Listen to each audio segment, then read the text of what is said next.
Muy buenas a todos, buenos días, buenas tardes, buenas noches. Hoy vamos a hablar sobre el sistema endocrino, introducción y fisiología del mismo. Bien, tenemos que entender que el sistema endocrino libera hormonas, desde glándulas o células especializadas hasta la sangre circulante, y estas van a influir en la función de otras células diana, células efectoras. Esto se va a dar a través de receptores. Tenemos tres tipos de hormonas, que son las aminas, proteínas y péptidos, y las esteroideas. Las aminas van a ser derivadas de los aminoácidos. Tenemos a las glándulas suprarrenales que nos van a dar la epinefrina y norepinefrina, o adrenalina y noradrenalina. A la glándula tiroides que nos va a dar la triiodotironina o tetaiodotironina. El sistema vascular que nos va a dar el óxido nítrico. El hipotálamo que nos va a dar la dopamina. En cuanto a las proteínas y péptidos, van a ser formadas por 3 o más de 200 aminoácidos. Entre esas tenemos al hipotálamo, que va a liberar la TRH, que es la hormona liberadora de tirotropina. La CRH, que es la hormona liberadora de corticotropina, la ADH, que es la hormona antidiurética, la GnRH, que es la hormona liberadora de gonadotropinas, la SCT, que es la somatostatina, y la PRH, que es el factor liberador de prolactina. Tenemos a la hipófisis, que nos va a dar la TSH, la tirotropina, la ACTH, la adenocorticotropina, la LH, el luteinizante, folículo estimulante, FSH, la GH, que es la hormona de crecimiento, la prolactina.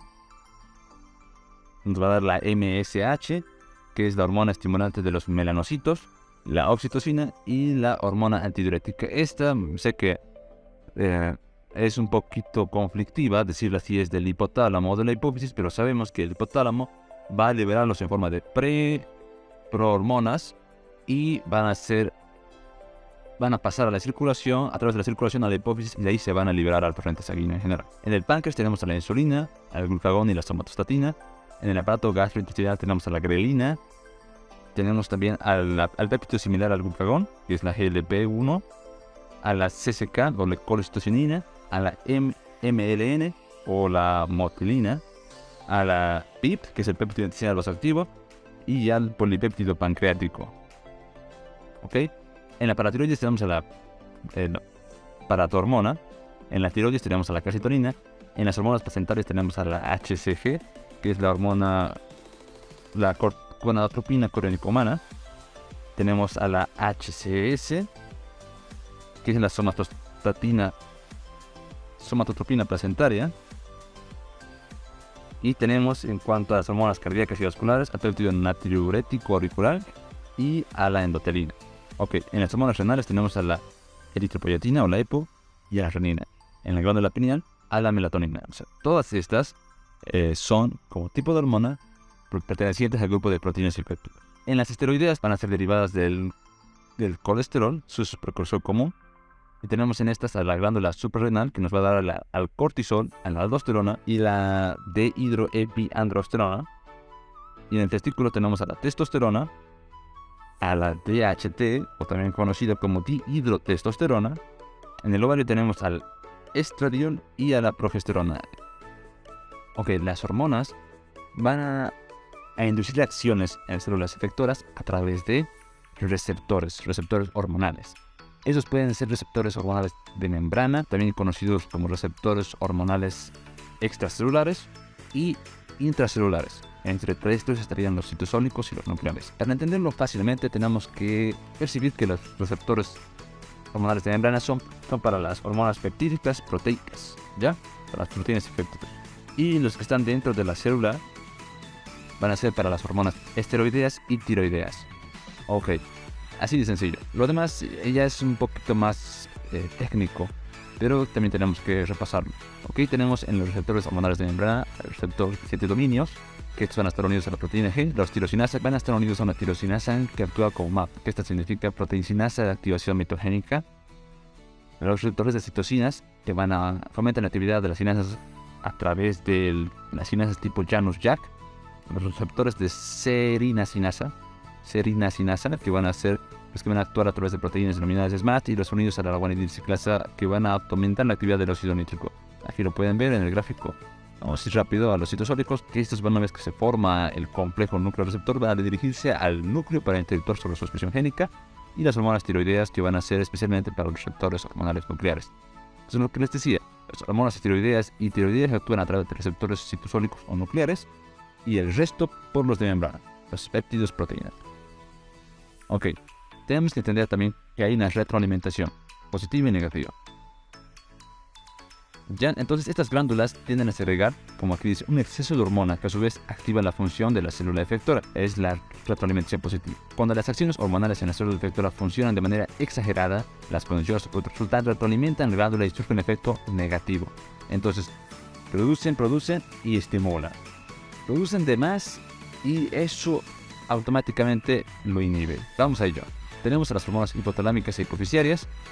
Entre estas tenemos al hipotálamo, que nos va a dar la TRH, que va a ser la hormona liberadora de tirotropina, la CRH, la hormona liberadora de corticotropina, la GnRH o LHRH, que es la hormona liberadora de gonadotrofinas, las hormonas que promueven la liberación de prolactina, la GHRH, hormona liberadora de somatotrofina, la dopamina, la somatostatina, y tenemos aquí a las que podrían generar un poco de conflicto, la oxitocina y la ADH o vasopresina, que van a ser producidas por el hipotálamo como prohormonas.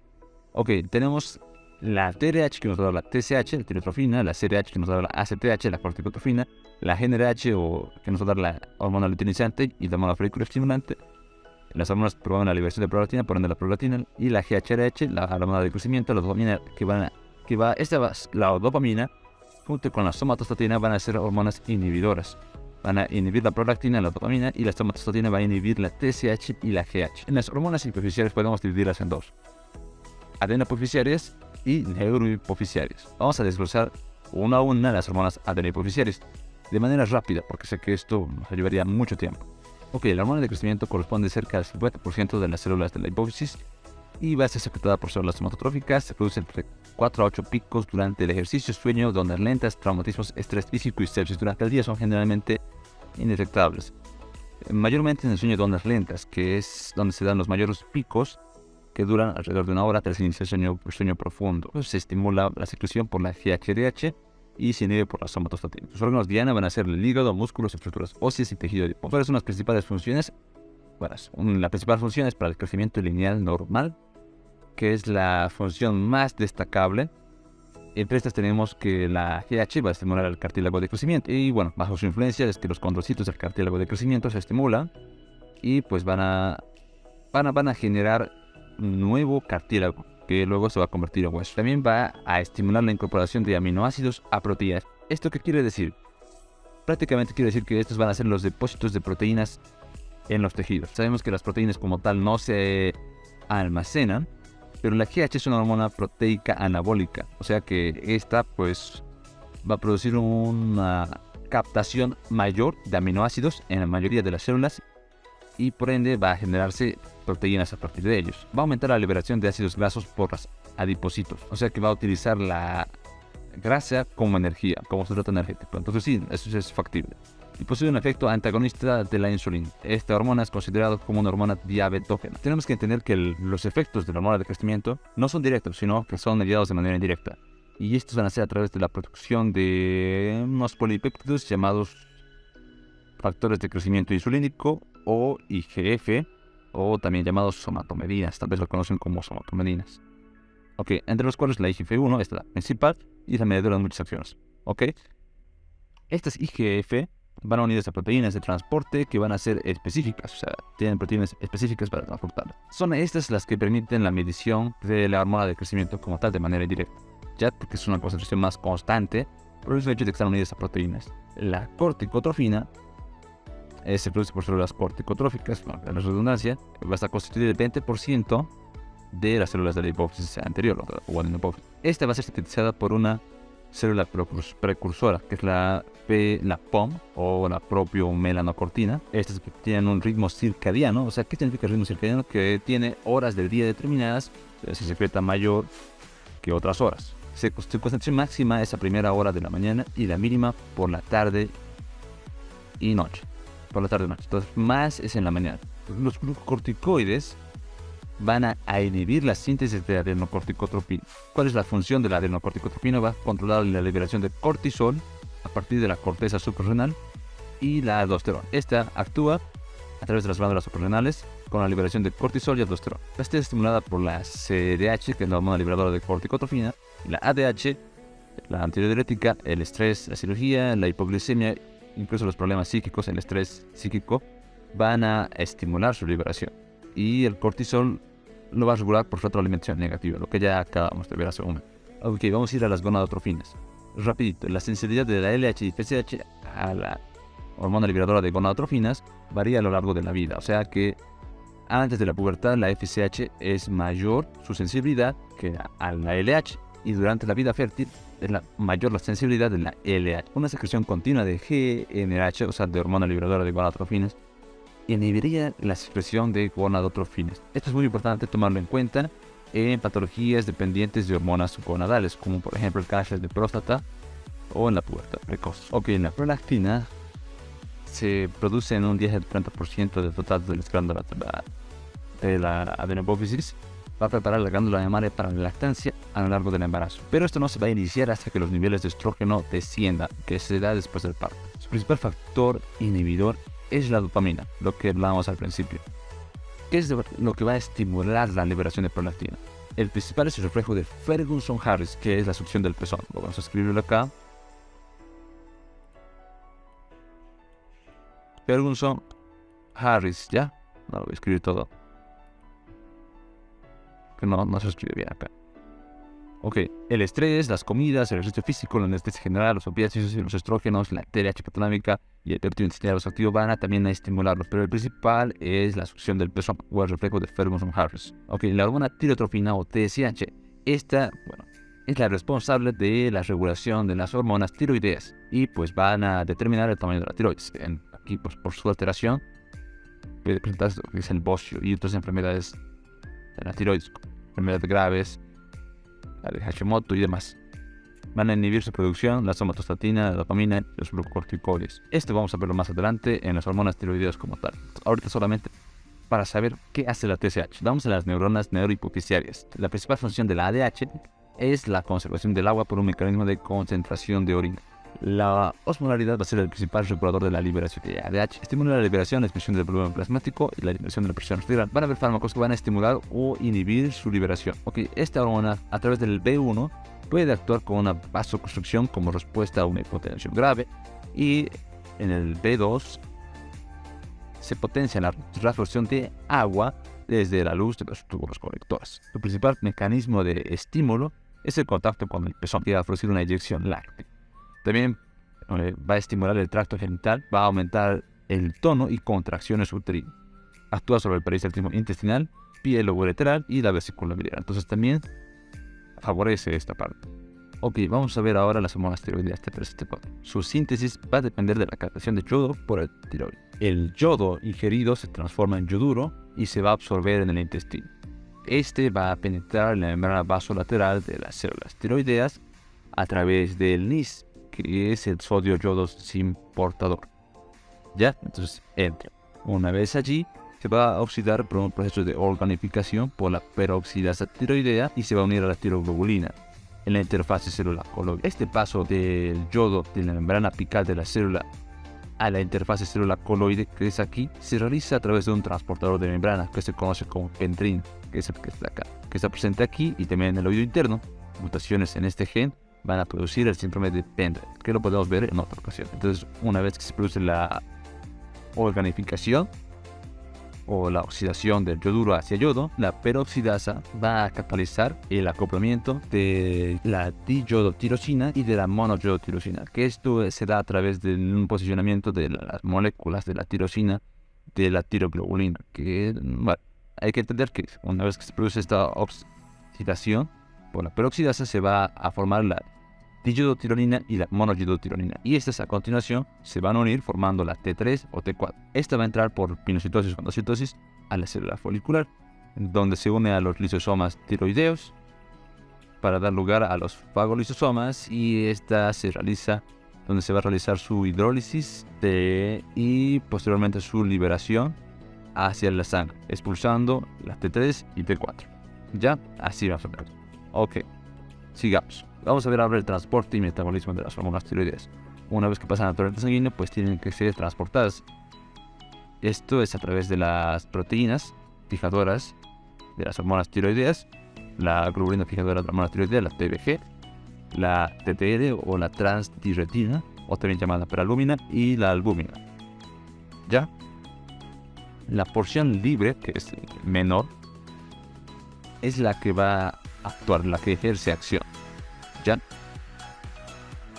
Y de estas hormonas que se unen más, la T3 es la que está más libre, por ende va a ser la más potente. Su tiempo es menor, 18 horas, y la T4, 7 días.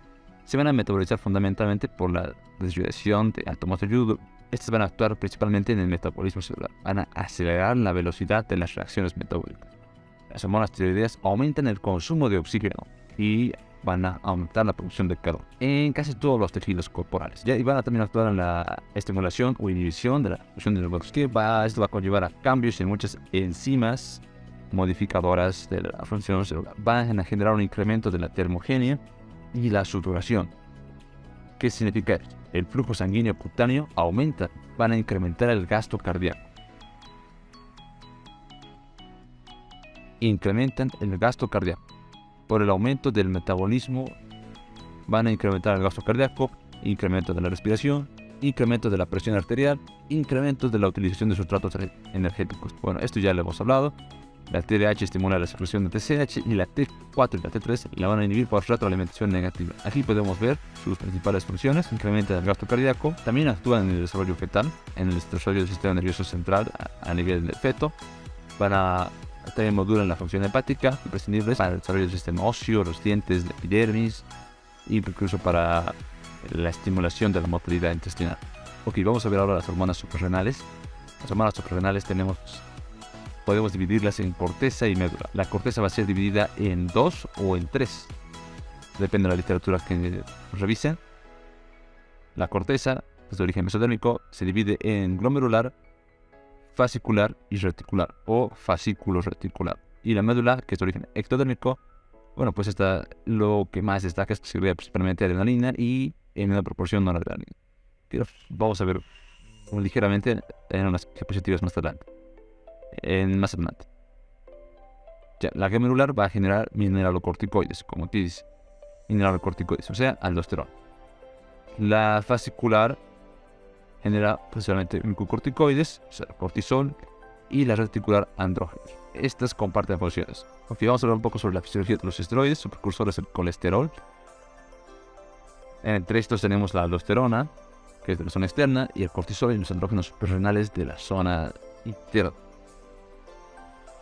Ya, la aldosterona va a favorecer la retención de sodio, o la reabsorción de sodio y la excreción de potasio. El cortisol tiene varias acciones, que es la disminución de depósitos de proteína de los tejidos extrahepáticos, la tendencia en el aumento de la concentración de glucosa, o sea, es una hormona también diabetógena. Van a movilizar los ácidos grasos a partir del tejido adiposo, reduce la formación hueso. Con respecto a los andrógenos suprarrenales, tienen una ligera acción a nivel de los caracteres sexuales secundarios. El cortisol presenta ritmo circadiano, esto sí es importante, niveles bajos en la tarde-noche y altos en el día. Es metabolizado por el hígado por la 11-beta hidroxiesteroide deshidrogenasa tipo 1 y tipo 2. La tipo 1 va a transformar la cortisona en cortisol y la tipo 2 convierte el cortisol en metabolito inactivo que sería la cortisona. Esta parte de aquí es un poquito compleja de entender, pero bueno, se dice que los esteroides se difunden a través de la membrana celular y se van a unir a receptores intracelulares que van a ser de dos tipos. El tipo 1 son diferentes a esto. El tipo 1 va a ejercer efectos mineralocorticoideos y el tipo 2 glucocorticoideos. Ya el cortisol se une tanto al 1 como al 2, pero la diferencia es que no va a ejercer acción en el 1, ya que en el 1 va a estar inactivo como cortisona, y la aldosterona solamente el 1. Ya esto tiene que ver por la acción de la tipo 2, la OC-beta, que convierte el cortisol a metabolito inactivo. Esto nos sirve para que en situaciones de grandes cantidades de cortisol, como en el síndrome de Cushing, se evidencia el efecto mineralocorticoideo, o también en situaciones en las que la 11-beta hidroxiesteroidea deshidrogenasa tipo 2 pierde su actividad cuando hay un exceso de mineralocorticoide. Vamos a ver igual, así grandes rasgos, un poquito de la fisiología del eje renina-angiotensina-aldosterona. Todo parte a través de la renina, que es una enzima producida por las células justaglomerulares que va a actuar sobre angiotensinógeno producido por el hígado y lo va a convertir en angiotensina tipo 1. Esta se transforma por la ECA, que se produce en múltiples tejidos, no solamente en el pulmón, pero principalmente en el pulmón, o en el endotelio vascular del pulmón. La ECA va a convertir la angiotensina 1 en angiotensina 2, y esta va a estimular la síntesis de aldosterona. Y esta es nuestra hormona estrella, como hormona de tipo mineralocorticoide en la zona glomerular de la corteza de las glándulas suprarrenales. Aquí está un resumen. Los andrógenos suprarrenales, pues ya hemos visto que en estos están la DHEA o la dehidroepiandrosterona y su forma solvutado, que sería esta, y la androstendiona. Estos van a ejercer una mínima actividad androgénica. Ya caracteres sexuales secundarios, pero miren, la médula suprarrenal va a producir lo que son las catecolaminas. Va a producir la noradrenalina y la adrenalina en pequeñas proporciones. Esto se produce tras la liberación de acetilcolina en fibras postganglionares simpáticas. Producen un aumento de la glicemia por producción de glucosa hepática. Las hormonas gonadales, el estrógeno y la progesterona. En la mujer no gestante, el ovario es el principal productor de estrógeno. Y en la gestante, la placenta es la mayor productora. ¿Ok? En la pubertad van a estimular el crecimiento de útero, trompas, vaginas, genitales externos, y van a ser responsables de la fusión del epis. El 11-beta-estradiol es el principal estrógeno ovárico, ¿ok? Y la progesterona, su producción comienza en la segunda parte del ciclo menstrual con la aparición del cuerpo lúteo. Va a favorecer los cambios secretores en trompas y endometrio, y va a estimular el desarrollo final de la glándula mamaria. Aumenta la temperatura corporal y estimula la respiración, produce relajación. Aumenta la temperatura corporal, va a estimular la respiración, produce relajación del músculo liso y aumenta el espesor del tapón cervical. Ok. Los andrógenos que también van a ser producidos por el ovario. Entre estos andrógenos tenemos a la androstendiona y la testosterona. Estos van a circular unidos a la proteína fijadora de hormonas sexuales. Y otras hormonas no esteroideas, pero sí también por el ovario, va a ser la hormona antimulleriana, relaxina, la inhibina folicular y la activina. El testículo va a producir dos tipos de células intersticiales de Leydig y células de Sertoli. Las células intersticiales de Leydig nos va a producir lo que es la testosterona. Ya se va a unir a la sangre a dos proteínas, la globulina transportadora de hormonas sexuales, y la luz. Solo el 1 al 3% está libre. Se va a convertir en dihidrotestosterona, perdón, me equivoqué aquí, que es la más potente, que es la que sí activa, de las 5 alfa reductas. Esto sí tomen en cuenta para preguntas. Las células Sertoli, que están presentes en los túbulos seminíferos, van a favorecer la espermatogénesis, son estimuladas por la FSH, producen la hormona antimulleriana que se utiliza en la práctica como marcador del tejido testicular. Esto para la elaboración de trastornos del desarrollo sexual y tal vez en caso de una sospecha de asospergis secretora. Hormonas implicadas en el metabolismo hidrocarbonado. La insulina va a ser regulada principalmente por la glucosa sanguínea. Esta favorece la captación de glucosa en hígado, músculo y tejido adiposo. Estimula la gluconeogénesis e inhibe la glucogenólisis. Nivel bajo de glucosa, nivel alto de glucosa. Nivel alto de glucosa, insulina, segregada por células pancreáticas. Las células toman glucosa de la sangre, ¿ok? Y se restablecen los niveles normales de glucosa. Entonces, la insulina lo que hace es favorecer la captación de glucosa en hígado, músculo y tejido adiposo. Aumenta la captación de aminoácidos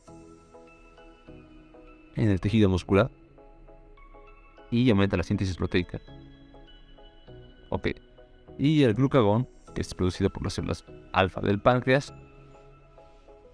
aquí está, se libera cuando el nivel de glucosa en la sangre baja. Va a aumentar la ingesta de proteínas, va a estimular la lipólisis y la formación de cuerpos cetónicos, y va a producir la glucogenólisis y la gluconeogénesis. Bueno, hay otras hormonas contrainsulares que en el ayuno se va a estimular su síntesis para liberar glucosa. Entonces, en el ayuno van a caer los niveles de insulina a favor de estas hormonas contrainsulares. También tenemos que tomar en cuenta el efecto incretina, que nos dice que hay mayor secreción de insulina tras una carga de glucosa oral que por vía intravenosa.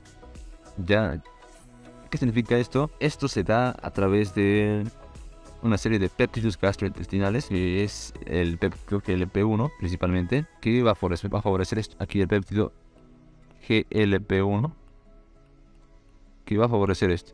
Ya, lamentablemente este péptido se inhibe por una enzima que es la DP4. Ya, entonces si atacamos a esta enzima, favorecemos a esta, y por ende el efecto incretina se realiza aumentando la insulina, aumentando mayor secreción de insulina. Tenemos que ver ahora la homeostasis calcio. El calcio, ya sabemos que casi todo el calcio está en el hueso, pero su forma libre, que es la que está en el LEC, en el líquido extracelular, es la forma activa. Ya de lo que ingerimos en la dieta, el 30% se absorbe a nivel del intestino proximal, y esto es facilitado por la vitamina D, porque la vitamina D es muy importante en cuanto al calcio. Ya la excreción urinaria es 125 miligramos, y bueno, hay factores no hormonales que influyen, como la concentración de albúmina y el pH. El fósforo, el 85% de fósforo se encuentra en el hueso. La excreción de fósforo de la dieta por el intestino es bastante eficaz, 70 al 80%, y se elimina por el riñón con una reabsorción del 50 al 90%. Tiene una reabsorción a nivel del túbulo proximal, que es variable, puede ser del 50 al 90%. El magnesio y el aparato. El magnesio, el 77% del hueso, es fundamental para las reacciones metabólicas. La paratormona, la principal función es mantener la concentración del calcio en el LEC, favorece la reabsorción ósea con liberación del calcio. O sea, la paratormona hace que haya calcio en el LEC. Y ahí es donde está la función activa, hemos dicho, ¿no? Y vamos a ver ahora la vitamina D. Esta tiene una cuestión muy importante en la regulación de la homeostasis del calcio. A nivel intestinal va a aumentar su absorción de calcio y fósforo. Vamos a verlo en una imagen más claro. La vitamina D, ¿cómo se forma? En la piel tenemos el 7-deshidrocolesterol, que es convertido por neutrotrovideta en vitamina D3. Esta, por acción de la enzima 25-hidroxilasa, va a convertirse en la 25-hidroxicolecalciferol. Y en la corteza renal, 25-hidroxicolecalciferol se va a convertir en 1,25-hidroxicolecalciferol, que es la forma activa. Ya, estas producen a través de una reacción estimulada y fuertemente controlada por la paratormona. La vitamina D va a proceder acciones antiinflamatorias e inmunomoduladoras. Promueve la absorción de fosfato en el intestino, fósforo y calcio. También actúa en la contracción muscular. Actúa en la disminución de la hipertensión. Tiene un efecto débil, pero tiene un efecto en la reducción de la eliminación renal de calcio y fosfato. Cumple una función importante en la resorción ósea. En cantidades extremas se provoca la resorción ósea del hueso, sin embargo, en cantidades menores favorece la calcificación ósea. Ya, la calcitonina es la antagonista de la paratormona, ¿ya? Sintetizada por las células C o parafoliculares del tiroides. Cristal. Es una hormona hipocalcemiante, como ven aquí en la imagen, disminuye los niveles de calcio a nivel del líquido extracelular. Va a inhibir la absorción de calcio a nivel de los intestinos. A nivel renal disminuye su reabsorción tubular de calcio y fósforo. Y bueno, pues también inhibe la resorción ósea. Se promueven los depósitos del calcio. Y bueno, como agente farmacológico es eficaz para reducir la absorción ósea en la enfermedad de Paget. La nutrición y el metabolismo lipídico. Vamos a ver ahora, para terminar, ahora vamos a ver la nutrición y el metabolismo lipídico. Tenemos que tomar en cuenta dos aspectos: qué es el catabolismo y qué es el anabolismo. El catabolismo se va a definir como lo que es aquellas reacciones encaminadas a la obtención de energía ATP, a través de la degradación de determinados compuestos. O sea, se degradan los compuestos, moléculas más simples, formando ATP. Y el anabolismo es todo lo contrario: reacciones de síntesis de compuestos que consumen ATP, que consumen energía. En cuanto a la regulación de la ingestión de alimentos, tenemos que tomar en cuenta aquí el centro del hambre, que está situado en el hipotálamo y está regulado fundamentalmente por el neuropéptido Y. En la grelina es un péptido secretado en el estómago y participa en la regulación de la GH central. Estimula el apetito, controla el apetito. Y la leptina, a su vez, lo propio. Y tenemos aquí también la insulina, que también favorece el apetito. Vamos a ver ahora el metabolismo lipídico. Vamos a ver mejor con una imagen. Los lípidos ingeridos van a ser absorbidos por la facilidad de los ácidos biliares producidos por el hígado. Ya, una vez ingeridos, los triglicéridos y el colesterol van a formar grandes partículas lipoproteicas, que van a ser los kilomicrones. Estos kilomicrones, por la acción, estos kilomicrones van a tener las apoproteínas. Estas van a activar la enzima lipoproteína lipasa, que al actuar sobre los kilomicrones van a liberar sus ácidos grasos libres y monoglicéridos hacia el adipocito o a la célula muscular. Ya, pero hay que tomar en cuenta también esto de acá, que los triglicéridos van a volver a la circulación. Parte de ellos vuelve a la circulación como kilomicrón residual, que ya está conformado por una cantidad escasa de triglicéridos, tiene más ésteres de colesterol, ya, y tiene también las proteínas B48 y la E. esta partícula de clomicrón se desplaza hacia el hígado, donde es captada mediante la unión de la apoproteína E a un receptor específico de la superficie hepática. ¿Ya? Y bueno, como resultado neto es la liberación de triglicéridos de la dieta al tejido adiposo del colesterol. Vamos a ver la vía endógena del transporte de lípidos, el omicron. De ahí se van a ir separando, van a irse liberando los triglicéridos hasta llegar hasta el HDL. Ok, primero después del kilomicron vienen los VLDLs, que es 5 a 10 veces más triglicéridos que colesterol, y se desplazan hacia los capilares endoteliales. De ahí continúa con los IDLs, que son partículas resultantes de la acción de la LPL, que es la lipoproteína lipasa, sobre las VLDLs. Se van a seguir dos caminos. Una se capta y cataboliza por el hígado y otra se transforma en el plasma a LDL. Estos contienen el ApoB100. Su núcleo se compone casi exclusivamente de ésteres de colesterol y transporta 3/4 partes de colesterol total del plasma. Esto transporta colesterol.